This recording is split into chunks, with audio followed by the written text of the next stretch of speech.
আল্লাহর এই মুখলিস বান্দা দিনের এই দায়ীর প্রতি দেশের প্রয়োজনে, জাতির প্রয়োজনে, ইসলামী আন্দোলনের প্রয়োজনে তার বড় প্রয়োজন আমরা অনুভব করি। আল্লাহ তাআলা যেন তাকে সুস্থ করে নেক হায়াত দিয়ে আমাদের মাঝে আবার কাজের জন্য সক্ষমতা ফিরিয়ে দেন, এই দোয়া করে আমি আপাতত আপনাদের কাছে ব্রিফিংটা শেষ করছি। কেউ কেউ বলেছিলেন যে তাহলে যেহেতু ব্লকের পরিমাণটাও বেশি, ওনার বয়স ইত্যাদি কারণ ওনাকে দেশের বাইরে পাঠানো হোক।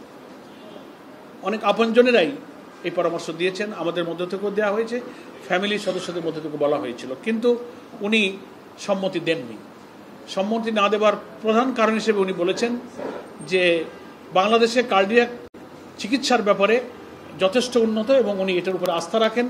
আর একটা বড় কথা হলো যে ওনার মতো একজন দায়িত্বশীল ব্যক্তি, যিনি একটি দলের প্রধান এবং জাতীয় নেতা হিসেবে কোটি কোটি মানুষের কাছে উনি পরিচিত, সম্মানিত, উনি যদি ওনার ট্রিটমেন্টের জন্য দেশের চিকিৎসা না নিয়ে দেশের বাইরে চলে যান, তাহলে জনগণের কাছে কি মেসেজ যাবে?